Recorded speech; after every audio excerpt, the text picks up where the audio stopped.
Johnny Hallyday, Eddie Mitchell et Sandrine Bonner, dirigés par Claude Lelouch, nous avons assisté au dernier jour de tournage de Salaud, on t'aime, au milieu de ce casting prestigieux. Johnny Hallyday et Eddie Mitchell réunis dans un film, c'était il y a quelques semaines en Haute-Savoie, sous la direction de Claude Lelouch. Les deux acteurs-chanteurs se sont retrouvés sur le tournage de Salaud, on t'aime, avec Sandrine Bonner, un événement exceptionnel auquel nous avons assisté. Reportage de Romain Clément.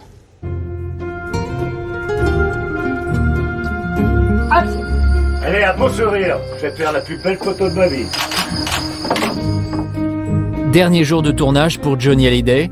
Dans le rôle d'un ancien baroudeur, il est le personnage central de cette comédie dramatique baptisée Salaud on t'aime, réalisée par Claude Lelouch et avec notamment Eddie Mitchell et Sandrine Bonner.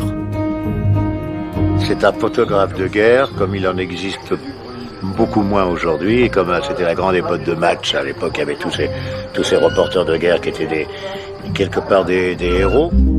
Un héros blessé qui, au soir de sa vie, se rend compte qu'à force de parcourir le monde, il est passé à côté de l'essentiel.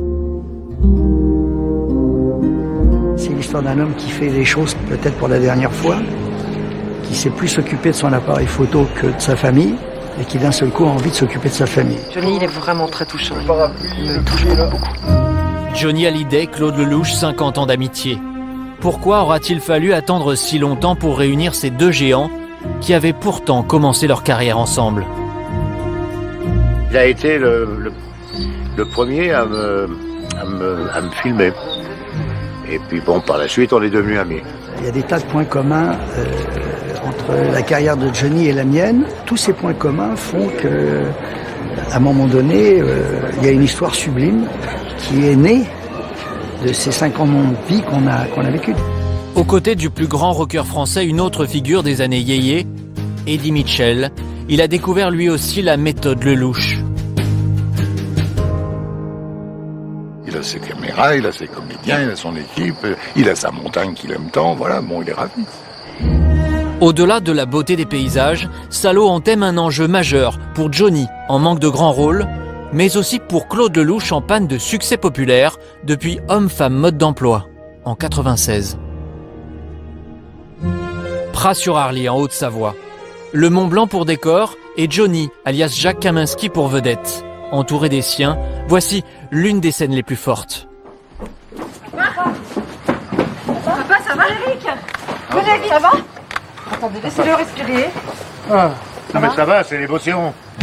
41 ans après L'aventure, c'est l'aventure, l'un des plus grands succès de Claude Lelouch, où Johnny Hallyday interprétait son propre personnage, les deux hommes se retrouvent. Claude Lelouch destinait depuis longtemps ce rôle de bourlingueur en fin de parcours à son ami Johnny, mais il a préféré attendre que le temps fasse son œuvre. En tant que chanteur, moi aussi, quand j'ai eu mes premiers enfants, j'étais toujours sur les routes, j'ai pas eu le temps de m'en occuper comme j'aurais voulu. Et j'ai trouvé beaucoup de similitudes avec le personnage. On a su attendre tous les deux qu'il ait la gueule qu'il fallait. Aujourd'hui, Johnny a vraiment la gueule d'un homme qui a vécu plein de choses, qui a tout connu. Et c'était important que sa tête dise autant de choses que ses mots. Un patriarche qui, avant de disparaître, a la chance de réunir autour de lui les femmes qui ont compté dans sa vie. Sandrine Bonner, dans le rôle de son grand amour, la jeune actrice Pauline Lefebvre, qui interprète l'une de ses filles. En tout cas, moi j'ai appelé Johnny papa. Voilà, pendant quelques semaines. Ça vous a fait bizarre? Ouais, ça m'a fait marrer. La première fois? Non, c'était le rôle, donc c'était assez amusant. À quelques kilomètres de là, l'église de Saint-Gervais, ultime préparatif avant une autre scène phare. Claude Lelouch doit coordonner ses équipes techniques, les comédiens et plus de 300 figurants. 98 sur 1, première caméra B. Les deux caméras ont pris les claps? Oui, cap de fin pour l'autre. Ok, on bouge pas, attention, je démarre comme ça, lancez la fanfare. Action fanfare. Regardez la voiture, action fanfare.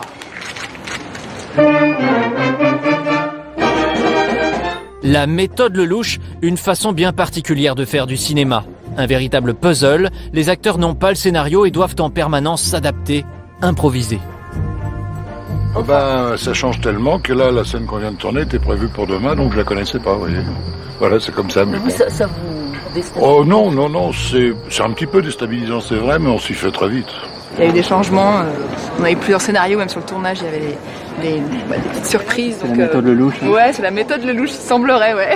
C'est sa méthode et a priori ça marche bien. Pour le réalisateur, la réécriture permanente du scénario permet d'être toujours au plus près de la réalité. Tous les jours après le tournage, on réécrit, on adapte.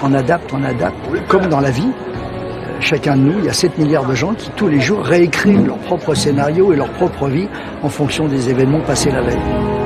En attendant la sortie de Salaud on t'aime prévue pour 2014, Claude Lelouch envisage déjà de tourner dans les prochains mois avec une autre grande figure, Jean-Paul Belmondo. Le film pourrait s'intituler Les Bandits Manchots.